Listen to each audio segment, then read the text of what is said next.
So, was Muhammad a true prophet? I can't think of a person anywhere in all of history that I would trust less than I trust Muhammad. He checks more false prophet boxes than any other false prophet could ever dream of.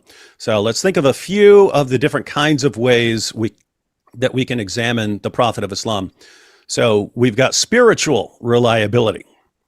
Muhammad's first impression of his revelations was that they were demonic. He became so depressed that he tried to commit suicide. His wife and her cousin soon convinced him that he wasn't possessed, he was a prophet, but I would say that sometimes your first impression is the correct one. Muhammad once delivered a revelation from the devil. These are the infamous satanic verses which promoted polytheism. He said you could pray to pagan goddesses. He eventually came back and said, in effect, the devil made me do it. Apparently, Muhammad couldn't tell the difference between a revelation from God and a revelation from Satan.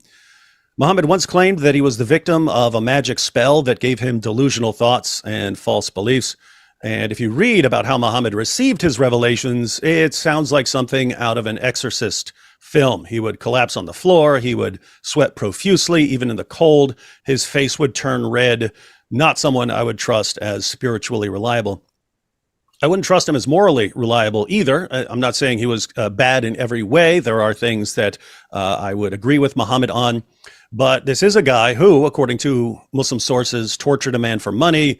He owned and traded black African slaves. He had sex with a 9-year-old girl. He had at least 9 wives at one time, even though the Quran only allows 4. Turns out Allah told him he could break the 4-wife limit. Pretty convenient. He married the wife of his own adopted son after causing the divorce by lusting after her. He got caught having sex with his slave girl in his wife Hafsa's bed. He was allowed to have sex with his slave girls, but his wives didn't want him doing it in their own beds. So he swore by Allah that he would never do it again until Allah told him to break his oath and to go back to having sex with his slave girl. If you don't see anything strange here, I'm just going to have to disagree. Muhammad's teachings are dangerous. He told his followers that women are stupid and that their testimony is only half as reliable as a man's testimony, and that most of the inhabitants of hell are women. He told his followers that they could beat their wives into submission. He told his followers that they could rape their female captives. He told his followers to expel Jews and Christians from the Arabian Peninsula, leaving only Muslims. He told his followers to violently subjugate Jews and Christians. He told his followers that they would eventually exterminate the Jews. And the polytheists had it even worse. He plagiarized stories from Jews, Christians, and other groups. We see this accusation raised against him over and over again in the Quran. And when we read about Dhul Qarnayn and the sleepers of the cave and Jesus speaking as a baby and Jesus giving life to clay birds and so on, we know where these stories came from, and they don't come from anything authentic. It's all plagiarism. Muhammad promoted idolatrous pagan practices like walking circles around the Kaaba and kissing the black stone. These were practices of the pagans that became part of Islam.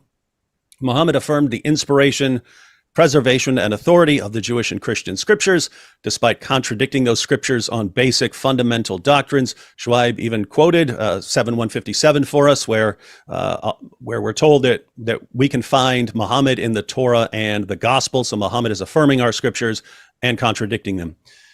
Muhammad received a revelation telling him how Allah would kill him if he were to fabricate revelations. He said Allah would sever his aorta, and it's exactly how he died. He died saying that he could feel his aorta being severed. How did Muhammad sell all of this to his followers? By promising them an eternity of deflowering virgins in paradise. My goodness. So we can examine the prophethood of Muhammad from a lot of different directions, but no matter which direction we go, he really looks like a false prophet.